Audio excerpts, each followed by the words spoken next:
Hello， 大家好，欢迎来到我的频道，我是少爷兵。今天我要跟大家分享的影片是从零开始了解杨中理电力。当你看完这个影片，你会了解到杨中理电力的背景、核心业务以及最新的财务报表状况。杨中理电力 YTL Power International Berhad 成立于1996年，是杨中理机构 YTL Corporation 的旗下子公司。杨中理电力的历史就要追溯回28年前。1992年9月29日，马来西亚发生大停电，全民摸黑过夜，度过马来西亚最黑暗的时刻。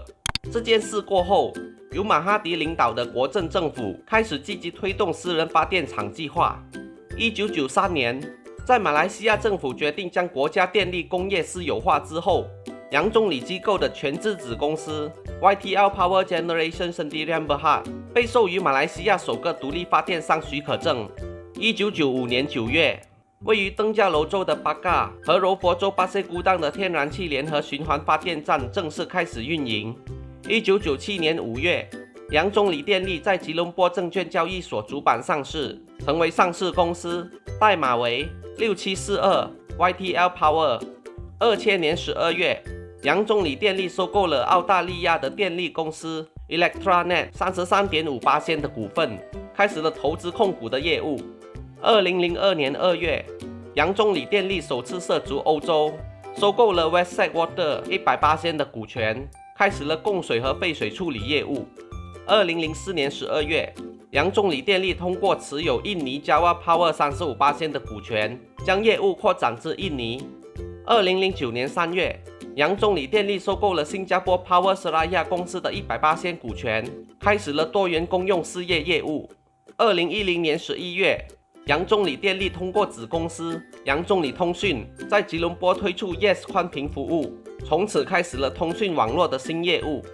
2015年12月，杨中理电力通过子公司 PT Tanjung Jati Power 与印尼国有电力公司签订了为期30年的购电协议，已在印尼建造2座660兆瓦的煤炭发电厂。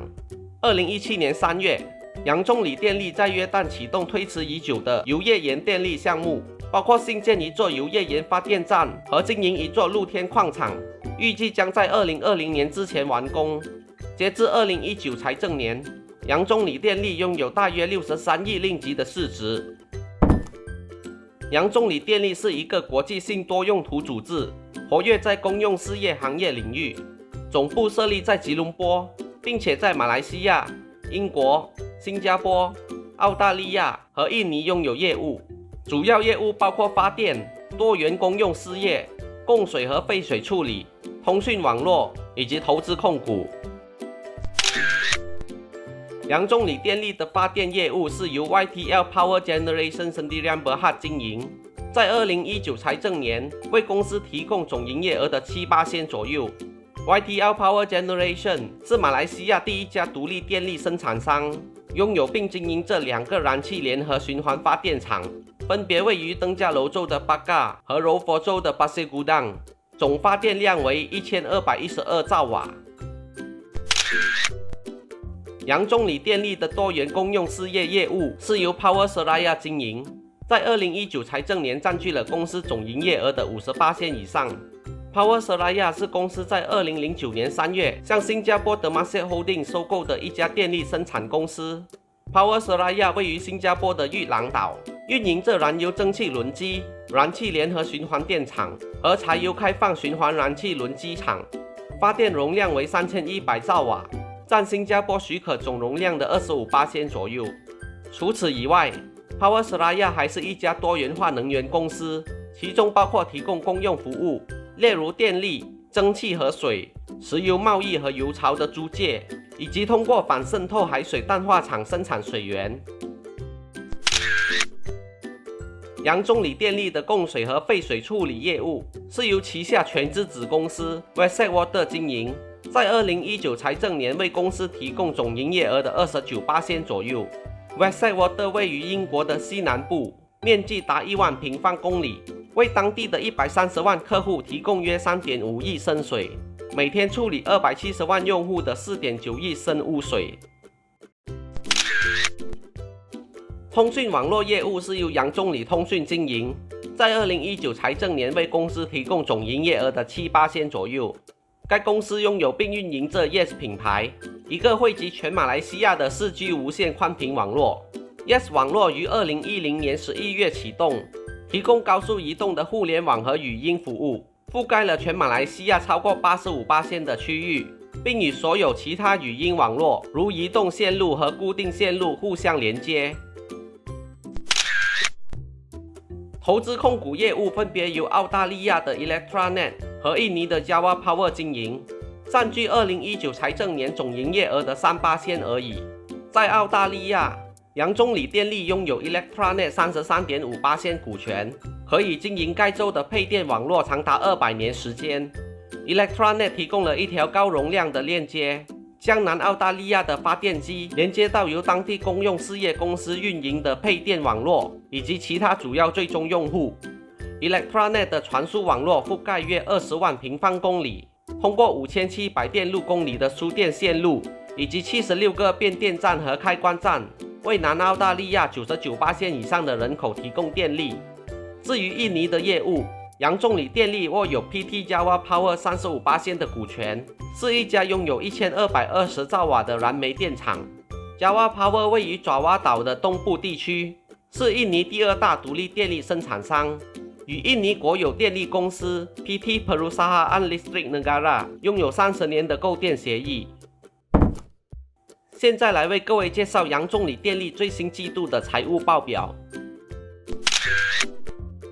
杨中理电力在2020年第2季度的损益表显示，营业额从去年的29亿2735万令吉减少了 4.5% 至27亿9563万令吉，净盈利也从去年的7177万令吉下滑了 2.1% 至7026万令吉。营业额的减少主要是因为多元公用事业、通讯网络和投资控股业务业绩下滑的缘故。进一步了解后可以发现，多元公用事业的营业额减少是因为燃油价格下降，通讯网络业务则是由于本季度没有项目收入，而投资控股业务就是利息收入减少导致。至于净盈利，虽然也比去年下滑了，但是由于这一季度的销售成本和其他经营费用减少的缘故，所以导致下滑的程度不大。资产负债表方面，公司的总资产比起6个月前增加了2%至472亿294万令吉，主要并没有太大的变动。其中值得留意的是，公司的流动现金有增加的迹象。另一方面，公司在这一季度的总负债比起6个月前增加了 4.2% 至347亿9405万令吉。从表中可以看出，主要使到总负债增加的是非流动负债中的借贷，比起6个月前暴增了大约67亿令吉，而流动负债中的借贷反而大幅度减少了53亿令吉。至于现金流表， Operating Activity 的现金流入在这一季度比去年减少了 8.3% 至5亿9847万令吉。从表中了解到，现金流的减少主要是由于公司今年的财政期间利润比去年减少了。不过庆幸的是，营运资金比起去年也有所减少，才导致 Operating Activities 的现金流入下滑不多。Investing Activities 的现金流动则从去年的流入转为今年的支出，比起去年的现金流大幅度减少了11亿6523万令吉至6亿1875万令吉。主要导致现金流量发生变化，是由于去年公司的收入型基金成熟期到达而获得了收益。收入型基金是主要通过投资提供股息或利息支付的证券来为股东创造收入来源。这些基金可以持有债券、优先股、普通股，甚至房地产投资信托。Financing Activity 的现金流动就和 Investing Activity 的相反，由支出转为流入。现金流量比去年暴增了 118.3% 至2亿7465万令吉。从表中可以发现，主要是因为公司在去年偿还了总值30亿令吉的借贷，才导致这一季度的现金流量由负转正。总结来说，杨中理电力所经营的业务属于长期受到需求的，无论是水务、电力还是通讯，都是日常生活中缺一不可的资源。虽说近期全世界都受到新冠肺炎疫情的打击，杨中理电力的股市价值也是节节败退，曾一度跌到历史最低点。不过需了解到公司所经营的业务是长期需求业务，所以就长期而言，股价也会回升到公司应有的价值。只不过公司的业务大多是由合约或许可证来维持经营，一旦客户拒绝续约，就会引发前景忧虑。所以公司需要积极的寻找更多新客户，以避免过于依赖单一客户。以上就是我今天要分享的影片。如果喜欢我的影片，请点个赞、留言及分享出去。还没订阅我的朋友，记得订阅我的频道，还有记得开小铃铛，这样子你们才不会错过我的每一部影片。感谢大家的观看，我们下一期见。